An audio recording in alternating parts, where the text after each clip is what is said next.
Hi friends, నేను మీ Anil Kumar. Welcome back to our channel. ఈరోజు ముఖ్యమైనటువంటి లేదా జాబ్ డిసైడ్ చేసేటువంటి సబ్జెక్ట్ అయిన విద్యా దృక్పథాలు లేదా పర్స్పెక్టివ్ ఇన్ ఎడ్యుకేషన్లో నుంచి ఒక చాప్టర్ని మీకోసం తీసుకురాబోతున్నాను. వీడియోని ఎక్కడ కూడా స్కిప్ చేయకుండా చూడండి, ఎందుకంటే పిఐని ఎలా ప్రిపేర్ అయితే మనము 5/5 మార్క్స్ తెచ్చుకోగలం అనేటువంటి విషయాలను, అదేవిధంగా ఎన్ని చాప్టర్స్ ఉంటాయి అవన్నీ విషయాలను మీకు ఈ వీడియో ద్వారా నేను తెలియజేస్తాను. కాబట్టి ఎక్కడ స్కిప్ చేయకుండా చూడండి. అదేవిధంగా ఎవరైనా మొదటిసారి మన ఛానల్ చూస్తున్నట్లయితే సబ్స్క్రైబ్ చేయండి. అదేవిధంగా లైక్ చేసి షేర్ చేయండి. మీ కామెంట్ని నాకు తెలియజేయండి. ఇంకా ఆలస్యం చేయకుండా వీడియోలోకి వెళ్ళిపోదాం. మొదటి క్వశ్చన్, ప్రపంచంలోని మొట్టమొదటి విశ్వవిద్యాలయం ఏది? Which is the first university in the world? Option 1 Nalanda, option 2 Takshashila, option 3 Nagarjuna, option 4 Kashi. Correct answer వచ్చేసి ఆప్షన్ 2 తక్షశిల.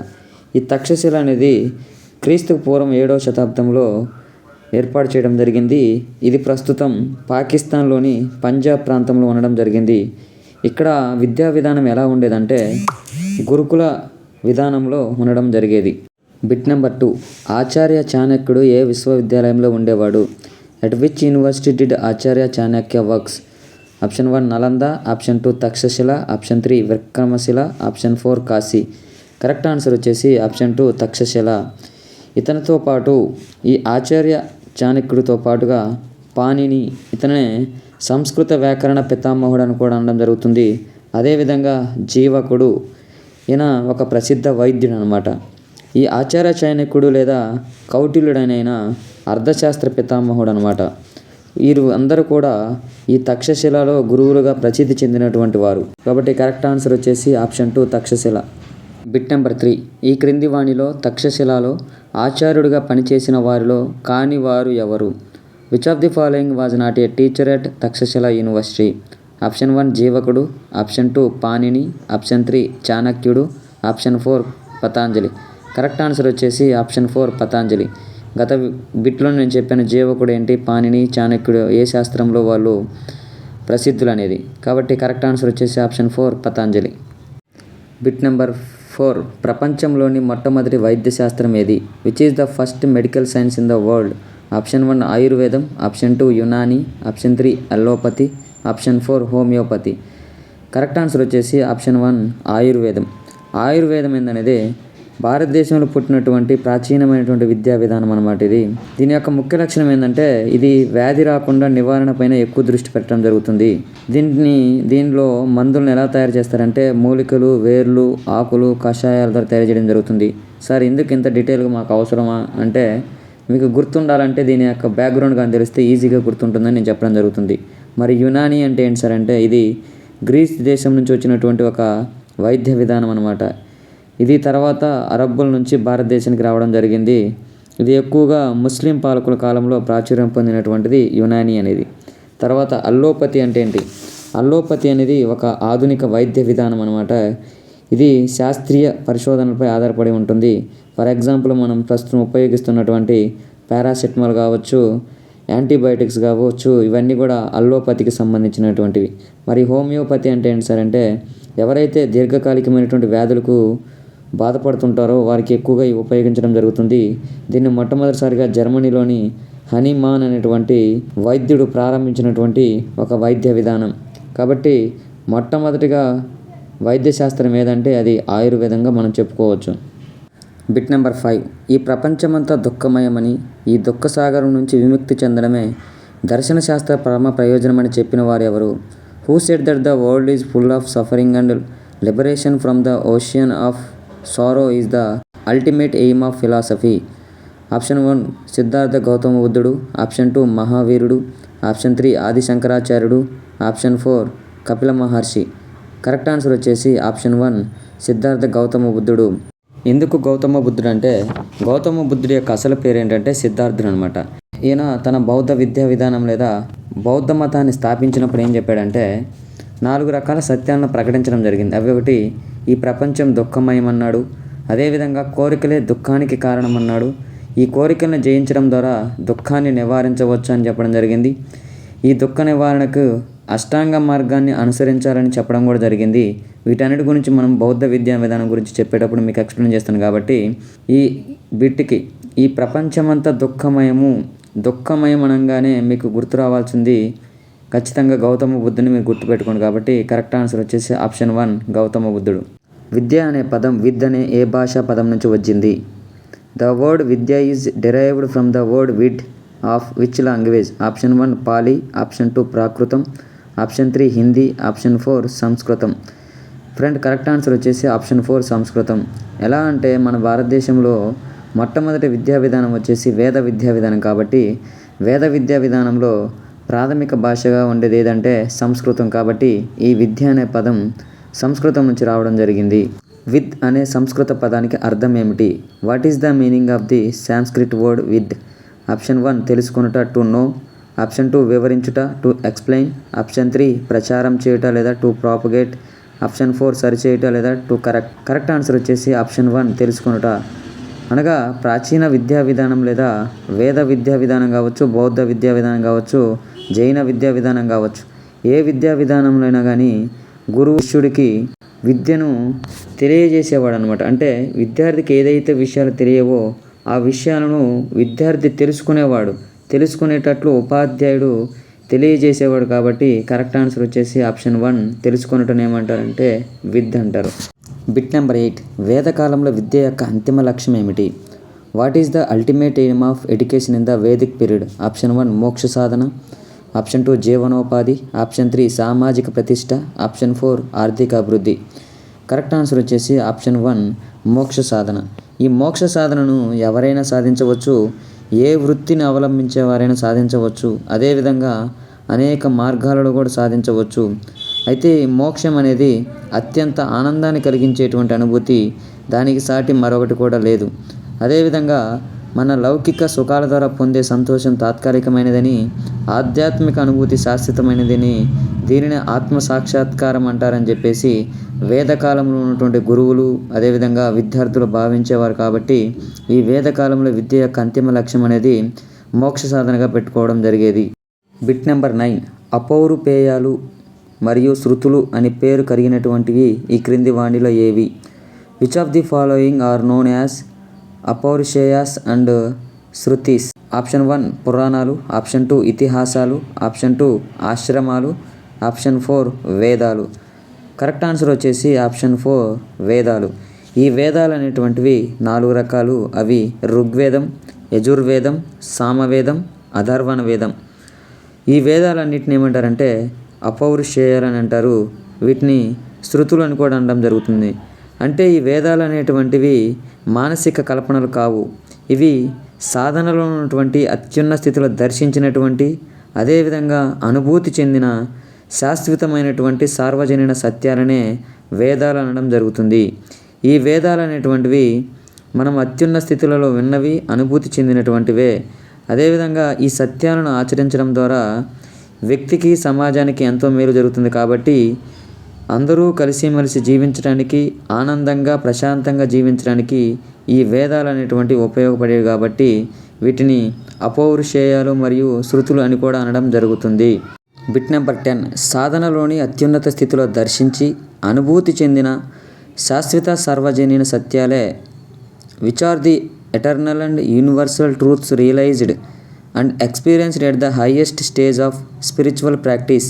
ఆప్షన్ 1 వేదాలు, ఆప్షన్ 2 పురాణాలు, ఆప్షన్ 3 ఇతిహాసాలు, ఆప్షన్ 4 ఉపనిషత్తులు.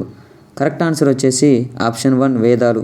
ఇందాకనే చెప్పడం జరిగింది, ఈ వేదాలు అనేటువంటివి శాశ్వతమైనటువంటివి మరియు సర్వజనీన సత్యాలు అన్నమాట. బిట్ నెంబర్ 11 వేదాలను సంగ్రహించి వర్గీకరించిన వాడు? Who compiled and classified the Vedas? Option 1 వేదవ్యాసుడు, option 2 Valmiki, option 3 Kapila Maharshi, option 4 Patanjali. Correct answer వచ్చేసి వేదవ్యాసుడు. ఫ్రెండ్స్ సింపుల్గా గుర్తుపెట్టుకోండి, వేదాలు అనగానే వేదవ్యాసుడు గుర్తు రావాలంటే వేద అని ఉంది కాబట్టి మీకు సింపుల్గా చెప్తున్నాను. తర్వాత వాల్మీకి ఏం చేశాడంటే వాల్మీకి రామాయణాన్ని రచించడం జరిగింది. ఈయన ఆదికవి లేదా మొదటి కవి అనడం జరుగుతుంది. మరి కపిల మహర్షి ఎవరంటే కపిల మహర్షి అయినా ఒక భారతదేశ తత్వశాస్త్రవేత్త అనమాట. ఈయన సంఖ్యా దర్శనం అనేటువంటి ఒక ప్రసిద్ధ తత్వాన్ని తెలియజేయడం జరిగింది. ఇక చివరిగా పతంజలి ఎవరంటే ఈయన యోగ తత్వశాస్త్ర పితామహుడు.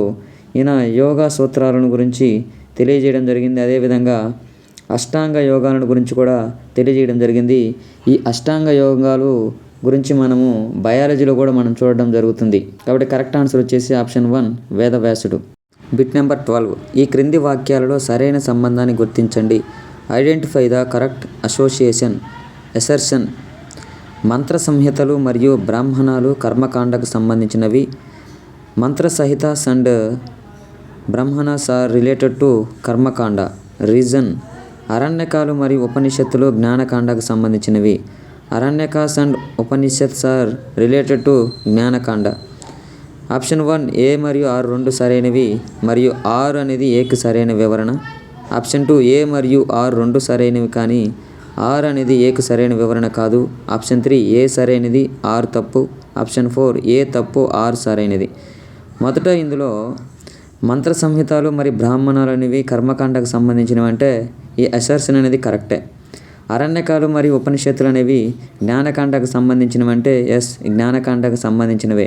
ఇది కూడా కరెక్టే. కాబట్టి ఆప్షన్ 1, 2ను మనం మొదట చూసుకోవాలి. ఈ ఆప్షన్ 2లో ఏమన్నాడు, ఏ మరియు ఆర్ రెండు సరైనవే కానీ ఆరుకి ఏ సరైన వివరణ కాదు అంటున్నాడు. అవును, ఇది వేటికది డిఫరెంట్గా వాటి యొక్క అంశాలను తెలియజేస్తుంది కానీ ఈ రీజనింగ్ అనేది అసర్షన్కు సరైనటువంటిది కాదు. కాబట్టి కరెక్ట్ ఆన్సర్ వచ్చేసి ఆప్షన్ 2. ఫ్రెండ్, ఇలాంటి మోడల్ నేను బిట్లు ఎందుకు తయారు చేస్తున్నానంటే రాబోయే డిఎస్సిలో ఈ మోడల్లోని బిట్లు రావడం జరుగుతుంది. కాబట్టి ఆ టైంలో మీకు ఇది నేర్చుకోవడానికి లేదా మనం ఆన్సర్ని టిక్ చేయడానికి చాలా ఇబ్బంది పడాల్సి వస్తుంది. కాబట్టి మనం ముందుగానే ఈ టెస్టుల ద్వారా మనం వీటి మీద కొంచెం మనం వర్కౌట్ చేసినట్లయితే మనం ఈజీగా ఆన్సర్ని పిక్ చేయడానికి అవకాశం ఉంటుంది. కాబట్టి అయితే ఫ్రెండ్, ఇక్కడ మంత్ర సంహిత బ్రాహ్మణాలు మనం ఏమన్నాము, కర్మకాండం అని చెప్పా కదా. ఇవి కర్మకాండాలు అనేటువంటివి యజ్ఞయాగాదులు నిర్వహించేటువంటి విధానాన్ని వివరిస్తాయి. కానీ ఈ అరణ్యకాలు ఉపనిషత్తులు అనేటువంటివి జ్ఞానకాండకు సంబంధించినవి. ఈ జ్ఞానకాండకు సంబంధించినటువంటిలో అత్యంత ప్రాముఖ్యమైనటువంటివి ఉపనిషత్తులు అన్నమాట. ఈ ఉపనిషత్తుల యొక్క సారాంశమే భగవద్గీతనని మనం చెప్పుకోవచ్చు. అదేవిధంగా వేదాల యొక్క సారాన్ని అతి సంక్షిప్తంగా వివరించేదే ఈ భగవద్గీత. కాబట్టి కరెక్ట్ ఆన్సర్ వచ్చేసి ఆప్షన్ 2. Bit number 13. పురాణాలకు గల మరొక పేరు ఏమిటి? What is the another name for the Puranas? Option 1 శృతులు. ఆప్షన్ 2 స్మృతులు. ఆప్షన్ 3 ఉపనిషత్తులు. ఆప్షన్ 4 బ్రాహ్మణాలు. కరెక్ట్ ఆన్సర్ వచ్చేసి ఆప్షన్ 2 స్మృతులు. ఈ పురాణాలు అనేటువంటి హిందూ మతానికి చెందినటువంటి ప్రాచీనమైనటువంటి ధార్మిక గ్రంథాలు. వీటిలో ఎక్కువగా దేవతలు, రాజులు, ఋషులు, సృష్టి మరియు ప్రళయ కథలు అనేవి ఉండడం జరుగుతుంది. వీటిని ఎక్కువగా సంస్కృతంలో రాయడం జరుగుతుంది. ఇందులో ఎక్కువగా ఫేమస్ ఎవరిని చెప్పుకోవచ్చు అంటే మనము వేదవ్యాసుని చెప్పుకోవచ్చు. అయితే ఈ పురాణాలు అనేటువంటివి 18 రకాలు ఉన్నాయన్నమాట. అందులో కొన్ని మనం చెప్పుకుందాం. ఒకటి వచ్చేసి బ్రహ్మపురాణం, పద్మపురాణం, విష్ణు పురాణం, నారద పురాణం, ఇలా 18 రకాల పురాణాలు ఉండడం జరుగుతుంది. ఇక్కడ క్వశ్చన్ ఏంటంటే ఈ పురాణాలకు గల మరొక పేరేమని అడుగుతున్నాడు. కాబట్టి కరెక్ట్ ఆన్సర్ వచ్చేసి స్మృతులు. వేదాలు లేదా శృతులు అనగా ఏమిటి? What do Vedas or Shrutis mean? Option 1 శాశ్వత మరియు సార్వజనీన సత్యాలు. ఆప్షన్ 2 ఆచార నియమాలు. ఆప్షన్ 3 చారిత్రక కథలు. ఆప్షన్ 4 స్మరణ గ్రంథాలు. కరెక్ట్ ఆన్సర్ వచ్చేసి ఆప్షన్ 1 శాశ్వత మరియు సార్వజనీన సత్యాలు అంటారు. ఫ్రెండ్, గత బిట్లో మనం ఏం చూసాం, పురాణాలను ఏమని చెప్పడం జరిగింది, స్మృతులు అనడం జరుగుతుంది. ఇక్కడ వాడు శృతులు అంటాడు. వేదాలకు గల మరొక పేరు ఏంటంటే శృతులు. ఈ వేదాలు అనేటువంటివి మనం 4 రకాలని చెప్పుకున్నాము. ఇవి శాశ్వతమైనటువంటివి మరియు సార్వజనీన సత్యాలని కూడా చెప్పడం జరిగింది. కాబట్టి కరెక్ట్ ఆన్సర్ వచ్చేసి ఆప్షన్ 1. ఇక్కడ మీరు గుర్తుపెట్టుకోవాల్సింది ఏంటంటే శృతులు అని వేటిని అంటారు, స్మృతులు అని వేటిని అనడం జరుగుతుంది. Bit number 15. భాగవతం, మహాభారతం, రామాయణాలను కలిపి ఏమంటారు? What are Bhagavatam, Mahabharat and Ramayana collectively called? Option 1 పురాణాలు. ఆప్షన్ 2 ఇతిహాసాలు. ఆప్షన్ 3 వేదాలు. ఆప్షన్ 4 స్మృతులు. ఫ్రెండ్, గతంలో చెప్పాను నేను పురాణాలకు గల మరొక పేరేంటి, స్మృతులు. కాబట్టి ఇది కాదు. తర్వాత వేదాలకు గల మరొక పేరేంటి, శృతులు. ఇక్కడ మిగిలింది ఏంటంటే ఇతిహాసాలు. ఈ ఇతిహాసాలు అనగా భాగవతం, మహాభారతం, రామాయణాలను కలిపి ఇతిహాసాలను పిలవడం జరుగుతుంది. ఫ్రెండ్, మీరు అస్సలు కన్ఫ్యూజ్ అవ్వాల్సిన అవసరమే లేదు.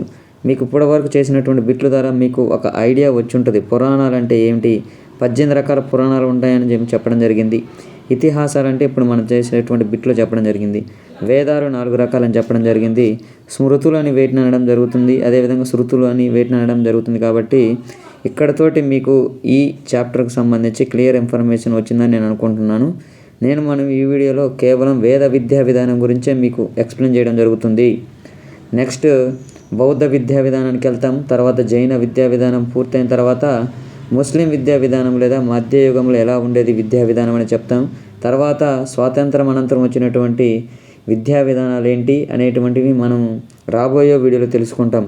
కాబట్టి వీడియోని ఎక్కడ కూడా స్కిప్ చేయొద్దు. ఇది 100% మన డిఎస్సికి ఉపయోగపడేటువంటి పిఐఈ బిట్ల. వేద విద్య మానవ జీవితాన్ని 4 దశలుగా వర్గీకరించడం జరిగింది. వాటిని ఏమంటారు? According to Vedic education, human life is divided into 4 stages. What are they called? Option 1 చతురాశ్రమాలు, ఆప్షన్ 2 చతుర్వర్ణాలు, ఆప్షన్ 3 త్రివర్గాలు, ఆప్షన్ 4 పంచయజ్ఞాలు. కరెక్ట్ ఆన్సర్ వచ్చేసి ఆప్షన్ 1 చతురాశ్రమాలు అంటారు. ఆ చతురాశ్రమాలు ఏంటి అంటే 1 బ్రహ్మచార్యం, 2 గృహస్థాశ్రమం, 3 వానప్రస్థం, 4 సన్యాసాశ్రమం. Bit number 17. వేద విద్య ప్రకారం చతురాశ్రమాలు అనగా ఏమిటి? నేను ఇప్పుడే చెప్పాను, చతురాశ్రమాలు అంటే 4 అని చెప్పాను. 1 వచ్చేసి బ్రహ్మచార్యం, గృహస్థాశ్రమం, వానప్రస్థాశ్రమం, సన్యాసాశ్రమం. కరెక్ట్ ఆన్సర్ వచ్చేసి ఆప్షన్ 1 ఫ్రెండ్. మిగతా ఆప్షన్స్ మీరు చూసుకోండి. ఖచ్చితంగా ఈ బిట్లు, ఇలాంటి బిట్లు రావడం జరుగుతుంది. కన్ఫ్యూజ్ చేయడానికి ఎక్కువ అవకాశం చేస్తాడు. కాబట్టి మీరు ఆ లైన్ని ఎలా గుర్తుపెట్టుకోవాలో నేను చెప్తాను. సాధారణంగా ఒక వ్యక్తి పాఠశాల పూర్తయిన తర్వాత లేదా పాఠశాలలో ఉన్నటువంటి స్టేజ్ వరకు వాడిని ఏమంటారు బ్రహ్మచారి అంటారు. ఎప్పుడైతే ఈ బ్రహ్మచారిగా ఉన్నవాడు పెళ్ళి లేదా మ్యారేజ్ చేసుకుంటాడో ఒక ఇంటివాడు అవ్వడం జరుగుతుంది, అంటే గృహస్థాశ్రమం. అయితే ఈ గృహస్థాశ్రమం అయిన తర్వాత భార్యాభర్తలు గృహస్థ జీవితాన్ని గడిపిన తర్వాత తమ సంతానానికి కుటుంబ బాధ్యతలు అప్పగించి ఆధ్యాత్మిక సాధనకు పూర్తి సమయాన్ని కానీ వినియోగించడాన్ని ఏమంటారంటే వానప్రస్థ ఆశ్రమం అంటారు. నేను సింపుల్గా మీకు అర్థమయ్యే విధంగా చెప్తాను చూడండి. భార్యాభర్తల మధ్య గొడవలైనట్లయితే వాడి ఇంటిని వదిలేసి అడవికి పోవడం జరుగుతుంది. దీన్నే వానప్రస్థాశ్రమం అనడం జరుగుతుంది. ఈ వానప్రస్థాశ్రమం అయిన తర్వాత ఏం చేస్తాడంటే సన్యాసాశ్రమం తీసుకుంటాడు. అంటే ఇంకా పూర్తిగా కుటుంబ బాధ్యతలకి లేదా ఈ ప్రపంచ విషయాలకు దూరంగా ఉండి ఆధ్యాత్మిక సాధన చేయడం అనేది ప్రధాన అంశంగా ఉంటుంది. ఇదే సన్యాసాశ్రమం అంటారు. ఈ సన్యాసాశ్రమం ఏంటంటే వేద విద్య యొక్క అంతిమ లక్ష్యం ఏం చెప్పాను నేను, మోక్ష సాధన కదా. ఈ మోక్ష సాధనకు ఈ సన్యాసాశ్రమం తీసుకున్నటువంటి వారు సమయాన్ని అంతా కేటాయిస్తారు. వీరేమంటారంటే సమాజ కళ్యాణం, లోక కళ్యాణం, లోక శ్రేయస్సు ధ్యేయంగా తమ జీవితాన్ని కొనసాగించడం జరుగుతుంది. అదేవిధంగా తన శేష జీవితాన్ని ప్రజాసేవకే వినియోగించడం జరుగుతుంది. ఉదాహరణకి కొంతమంది ఏం చేస్తారంటే బ్రహ్మచార్యం నుంచి నేరుగా సన్యాసాన్ని తీసుకోవడం జరుగుతుంది. ఇటువంటి వారు గొప్ప సమర్థతను ప్రదర్శిస్తారు. వీరికి ఉదాహరణగా మనము శంకరాచార్యులు, వివేకానందుడు మొదలైనటువంటి వారిని చెప్పవచ్చు. కాబట్టి కరెక్ట్ ఆన్సర్ వచ్చేసి ఆప్షన్ 1 బ్రహ్మచార్యం, దాని తర్వాత గృహస్థాశ్రమం, తర్వాత వానప్రస్థాశ్రమం, 4వది వచ్చేసి సన్యాసాశ్రమం. ఇది మోస్ట్ ఇంపార్టెంట్ బిట్ ఫ్రెండ్. ఈ 4 స్టేజ్లు జంబ్లింగ్ చేసి అడగడం జరుగుతుంది కాబట్టి గుర్తుపెట్టుకోండి. ధర్మ, అర్థ, కామ, మోక్షాలను ఏమంటారు? What are dharma, artha, kama and moksha called? Option 1 పరుషార్థాలు, ఆప్షన్ 2 ఆశ్రమాలు, ఆప్షన్ 3 పురాణాలు, ఆప్షన్ 4 కోరికలు. కరెక్ట్ ఆన్సర్ వచ్చేసి ఆప్షన్ 1 పరుషార్థాలు. Bit number 19. వేదకాలం నాటి విద్య యొక్క ముఖ్య లక్షణం కానిదేది? Which of the following is not a feature of Vedic education? Option 1 మోక్ష సాధన ప్రధాన లక్ష్యం, ఆప్షన్ 2 గురుకుల విధానంలో వ్యక్తిత్వ వికాసం, ఆప్షన్ 3 నైతిక మరియు ఆధ్యాత్మిక విలువల బోధన, ఆప్షన్ 4 కేవలం పుస్తక జ్ఞానానికే పరిమితమైనటువంటి విద్య. ఇక్కడ ఏమడుగుతున్నాడంటే వేదకాలంలో ఉన్నటువంటి విద్య యొక్క లక్షణం కానిది ఏదని అడుగుతున్నా. అంటే ఇది నెగిటివ్ స్టేట్మెంట్. కాబట్టి కరెక్ట్ ఆన్సర్ వచ్చేసి కేవలం పుస్తక జ్ఞానానికే పరిమితమైన విద్య అనేది వేదకాలం నాటి విద్య యొక్క ముఖ్య లక్షణము కాదు. ముఖ్య లక్షణాలు ఏమిటి అంటే మోక్ష సాధనే వీటి యొక్క ప్రధాన లక్ష్యము.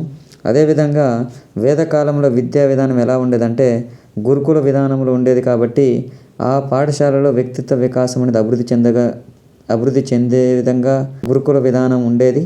4వదిగా విద్యార్థులలో నైతిక మరియు ఆధ్యాత్మిక విలువలను బోధించడం జరిగేది. కాబట్టి కేవలం పుస్తక జ్ఞానానికి పరిమితమైన విద్య అనేది వేదకాలం నాటి యొక్క ముఖ్య లక్షణం కాదు. Bit number 20. క్రింది వానిలో వేదకాల విదూషీమణులు కాని వారు ఎవరు? Which of the following was not a women scholar of the Vedic period? Option 1 Gargi, option 2 Maitreyi, option 3 Lopamudra, option 4 Bharati. Correct answer వచ్చేసి ఆప్షన్ 4 భారతి. అసలు విదూషీమణులు అంటే ఏంటి? ఈ విదూషీమణులు అనగా వేదకాలంలో ఉన్న విద్యావంతులైనటువంటి స్త్రీలను ఏమంటారంటే విదూషీమణులు అనడం జరుగుతుంది. అంటే వీరు వేదాలు మరియు ఉపనిషత్తులు వంటి గ్రంథాలపై పరిజ్ఞానం ఉన్నటువంటి మహిళలు అన్నమాట. వీరు విద్యలో పురుషులతో సమాన స్థాయిలో పాల్గొనడం జరుగుతుంది. విదూషి అనగా జ్ఞానవంతురాలు లేదా పండితురాలు అని అర్థం. మణి అనగా రత్నం. కాబట్టి వేదకాల విదూషీమణులు ఎవరెవరంటే గార్గి, మైత్రేయి, లోపముద్ర. 4వదిగా ఎవరంటే ఇంద్రాణి. భారతి ప్లేస్లో మీరు ఇంద్రాణి పెట్టుకోండి. భారతి అనే అమ్మ విదూషమణి కాదు. కాబట్టి కరెక్ట్ ఆన్సర్ వచ్చేసి ఆప్షన్ 4. Bit number 21. వేదకాలం నాటి పాఠ్య ప్రణాళికలో ఉన్న 2 ప్రధాన విద్యా విభాగాలు ఏవి? Which 2 main divisions existed in the Vedic curriculum? Option 1 అపర విద్య మరియు పరవిద్య, ఆప్షన్ 2 గురుకుల విద్య మరియు వృత్తి విద్య, ఆప్షన్ 3 లౌకిక విద్య మరియు ఆధ్యాత్మిక విద్య, ఆప్షన్ 4 శృతులు మరియు స్మృతులు. కరెక్ట్ ఆన్సర్ వచ్చేసి ఆప్షన్ 1 అపర విద్య మరియు పరవిద్య. ఈ అపర విద్య అంటే ఏంటి, పరవిద్య అంటే ఏంటి? అపర విద్యలు అంటే ఇహలోకానికి సంబంధించినటువంటి వాటిని ఏమంటారంటే అపర విద్యలు అంటారు. అనగా ఈ లోకంలో రాణించడానికి, జీవించడానికి అవసరమైనటువంటి విద్యలను ఏమంటారంటే అపర విద్యలు అనడం జరుగుతుంది. వీటికి ఉదాహరణగా మనము ఖగోళ శాస్త్రాన్ని, నక్షత్ర శాస్త్రాన్ని, గణిత శాస్త్రం, వైద్య శాస్త్రం ఇలా మరికొన్ని శాస్త్రాలన్నింటినీ కలిపి అపర విద్యలు అనడం జరుగుతుంది. మరి పర విద్యలు అంటే ఏంటి సార్ అంటే పర విద్యలలో 4 రకాలైన వేదాలు ఉంటాయి, షడాంగాలు ఉంటాయి, అదేవిధంగా షడ్ దర్శనాలు ఉంటాయి. వీటితో పాటుగా ధర్మశాస్త్రాలు, తర్కశాస్త్రం ఉంటుంది మరియు అష్టదశ పురాణాలు అనగా 18 రకాల పురాణాలు కూడా ఈ పర విద్యలో ఉండడం జరుగుతుంది. ఈ నేను చెప్పినటువంటి షడాంగాలు అదేవిధంగా షడ్ దర్శనాలు అనేటువంటి నేను డిస్క్రిప్షన్లో ఇస్తాను, మీరు ఒకసారి చూసుకోండి. కాబట్టి ఇందులో కరెక్ట్ ఆన్సర్ వచ్చేసి అపర విద్య మరియు పరావిద్య అనేటువంటి 2 విద్యా విభాగాలు అనేటువంటి వేదకాలం నాటి పాఠ్య ప్రణాళికలు ఉండేవి. Bit number 22. అపర విద్య మరియు పరవిద్యల గురించి సరైన వివరణ ఏది? Which of the following correctly explains అపర విద్య అండ్ పరావిద్య? ఆప్షన్ 1 అపర విద్య అనగా ఇహలోకానికి సంబంధించినటువంటి విద్య, పరవిద్య అనగా వేదాలు, షడ్దర్శనాలు, ధర్మశాస్త్రాలు మరియు అష్టదశ పురాణాలు కలిపి పరవిద్య అంటారు. కాబట్టి కరెక్ట్ ఆన్సర్ వచ్చేసి ఆప్షన్ 1. ఫ్రెండ్స్, టైం వేస్ట్ అవుతుందని చెప్పట్లేదు, మిగతా ఆప్షన్స్ కూడా చూడండి. చాలా ఇంపార్టెంట్ బిట్ ఇది, కాబట్టి మీరు జాగ్రత్తగా చూసుకోండి. Bit number 23. వేద విద్యా కాలంలో ఉపయోగించిన బోధనా పద్ధతి కానిదేది? Which of the following was not a teaching method in the Vedic period? Friends, ఇక్కడ వేద విద్యా కాలంలో 8 రకాల బోధనా పద్ధతులను ఉపయోగించడం జరిగింది. ఫ్రెండ్స్, నేను మొదటి నుంచి చెప్తున్నాను, నేను క్లాస్ చెప్పేటప్పుడు మీరు నోట్స్ మెయింటైన్ చేసుకోండి. ఆ 8 రకాలు వచ్చేసి మొదటిది ప్రశాంతమైనటువంటి ప్రకృతి వాతావరణం, 2వది వచ్చేసి మౌఖిక పద్ధతి, 3వది చర్చా పద్ధతి, 4వది ప్రశ్నోత్తర పద్ధతి, 5వది వివరణ పద్ధతి, 6వది ధ్యానం, 7వది శ్రవణం, మననం, నిధి ధ్యానములు, 8వది మానిటోరియల్ పద్ధతి. ఇక్కడ వాడు అడిగింది ఏంటంటే ఉపయోగించనటువంటి బోధనా పద్ధతి కానిదేది అన్నాడు. మౌఖిక పద్ధతిని ఉపయోగించారు, ప్రశ్నోత్తర పద్ధతిని ఉపయోగించారు, శ్రవణ మనన నిధి ధ్యాసన పద్ధతిని ఉపయోగించడం జరిగింది. ఉపయోగించినది ప్రాజెక్ట్ పద్ధతి. కాబట్టి correct answer is option 4. Bit number 24. వేద విద్యా కాలంలో ప్రధానంగా ఉపయోగించిన బోధనా పద్ధతి ఏది? Which teaching method was mainly used in the Vedic period? Friend, మనం గత బిట్లో చెప్పుకున్నాము వేద విద్యా కాలంలో 8 రకాలైనటువంటి బోధనా పద్ధతులు ఉపయోగించారని. అయితే అందులో ముఖ్యమైనది వచ్చేసి మౌఖిక పద్ధతి, అనగా ఆప్షన్ 1 ఈజ్ కరెక్ట్ ఆన్సర్. ఈ మౌఖిక పద్ధతిలో గురువులు చెప్పినటువంటి విషయాన్ని శిష్యులు విని వాటిని వల్లించేవారు అన్నమాట. అనగా బోర్డుల మీద రాయడం ఇలా ఉండేది కాదు. గురువు ఏదైతే చెప్తాడో ఆ విషయాలను శిష్యులు అదేవిధంగా వారిని వల్లించేవారు, అనగా నేర్చుకునేవారు. దానిని ఇతరులకు లేదా తర్వాత తరాలకు అందిస్తూ వచ్చేవారు అనమాట. ఇది ప్రపంచంలోనే ఒక అత్యద్భుతమైనటువంటి ప్రక్రియ ఈ మౌఖిక పద్ధతి అనేది. కానీ ఈ గణితము, విజ్ఞాన శాస్త్రం, రాజనీతి శాస్త్రం మొదలైనటువంటివి ఆలోచనను, వివేచనను పెంచేటువంటి శాస్త్రాలు. ఇవి కేవలం కంఠస్థం చేసి వల్లించవలసినటువంటివి కావు. అనగా ఈ మౌఖిక పద్ధతి అనేది కొన్ని శాస్త్రాలకు మాత్రమే అనుకూలమైనది. Bit number 25. నా జీవితమే నా సందేశం అన్నది ఎవరు? Who said my life is my message? Option 1 Jawaharlal Nehru, option 2 Radhakrishnan, option 3 Mahatma Gandhi, option 4 Zakir Hussain. Correct answer వచ్చేసి ఆప్షన్ 3 మహాత్మా గాంధీ. క్రింది వాక్యాలను పరిశీలించండి. Consider the following statements. Monitor పద్ధతి ప్రధానంగా గురుకులాలలో ఉపయోగించినటువంటి వేదకాల బోధనా పద్ధతి.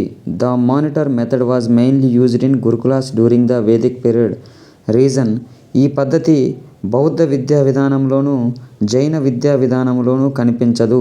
This method is not found in Buddhist and Jain systems of education. Option 1 A మరియు ఆర్ రెండూ సరైనవి మరియు ఆర్ ఏకి సరైన వివరణ. ఆప్షన్ 2 ఏ మరియు ఆర్ రెండు సరైనవి కానీ ఆర్ అనేది ఏకి సరైన వివరణ కాదు. ఆప్షన్ 3 ఏ సరైనది, ఆర్ తప్పు. ఆప్షన్ 4 ఏ తప్పు, ఆర్ సరైనది. దీని కరెక్ట్ ఆన్సర్ వచ్చేసి ఆప్షన్ 1 ఏ మరియు ఆర్ రెండు సరైనవి. ఈ మానిటర్ పద్ధతి అనేది వేదకాల బోధన పద్ధతి అన్నమాట. ఈ పద్ధతిని బౌద్ధ విద్యా విధానంలోనూ అదేవిధంగా జైన విద్యా విధానంలోనూ అనేది కనిపించదు.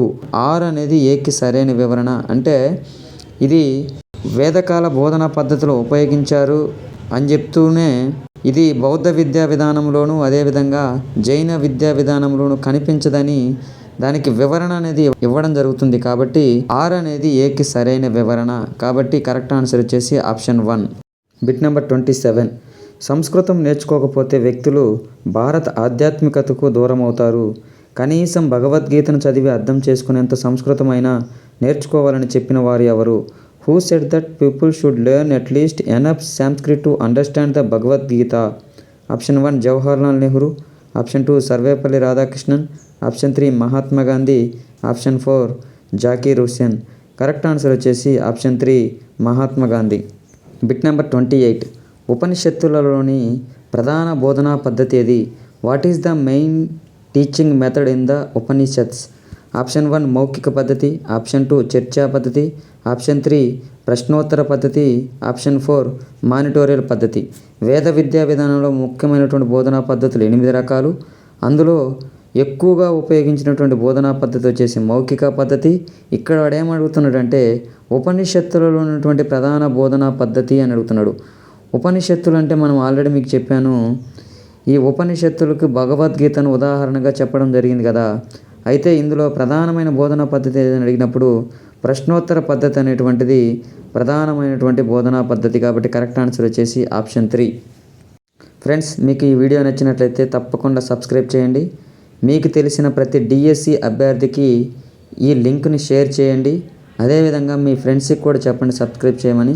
ఒకవేళ ఈ వీడియో మాకు ఉపయోగకరంగా ఉందన్నట్లయితే లైక్ చేయడం మర్చిపోవద్దు. మీ కామెంట్ని కూడా తెలియజేయండి. ఇది కేవలం పిఐఈలో ఉన్నటువంటి వేద విద్యా విధానానికి సంబంధించింది మాత్రమే. రిమైనింగ్ బౌద్ధ విద్యా విధానం కావచ్చు, జైన విద్యా విధానం కావచ్చు, వాటిని చెప్పిన తర్వాత ఈ మూడింటిని కంపేర్ చేస్తూ మరొక వీడియో కూడా చేయడం జరుగుతుంది. కాబట్టి వీడియోని చివరి వరకు చూసినందుకు మీకు ప్రత్యేకంగా ధన్యవాదాలు తెలియజేస్తున్నాను. ఈ మధ్యకాలంలో నేను వీడియో చేయడం చాలా లేట్ అయింది. ఈరోజే నేను తిరిగి ప్రారంభించాను. మీకు ప్రతిరోజు ఒక వీడియో ఇవ్వడానికి నేను ట్రై చేస్తాను. కాబట్టి తప్పకుండా మీ కామెంట్ని నాకు తెలియజేయండి. అదేవిధంగా షేర్ చేయడం మర్చిపోకండి. వేదకాలంలో విద్యను అభ్యసించే దశ ఏది? In Vedic period during which stage was education mainly pursued? Option 1 గృహస్థాశ్రమం, ఆప్షన్ 2 బ్రహ్మచర్యాశ్రమం, ఆప్షన్ 3 వానప్రస్థాశ్రమం, ఆప్షన్ 4 సన్యాసాశ్రమం. కరెక్ట్ ఆన్సర్ ఇచ్చి ఆప్షన్ 2 బ్రహ్మచర్యాశ్రమం. వీటిని ఏమంటారని చెప్పాను? చతురాశ్రమాలు అంటారు. ఈ చతురాశ్రమాల యొక్క వరుస క్రమం అనేది చాలా ఇంపార్టెంట్ కూడా చెప్పడం జరిగింది. ఇది ఫ్రెండ్స్ ఈ వీడియోకి సంబంధించినటువంటిది. కాబట్టి రాబోయేటువంటి వీడియోల కోసం మన ఛానల్ తప్పకుండా సబ్స్క్రైబ్ చేయండి. అదేవిధంగా బెల్ ఐకాన్ ఆన్ చేసుకున్నట్లయితే మీకు నేను వీడియో అప్లోడ్ చేయగానే మీకు తెలుస్తుంది. కాబట్టి నోటిఫికేషన్ బటన్ని ఆన్ చేయడం మర్చిపోకండి. Thanks for watching.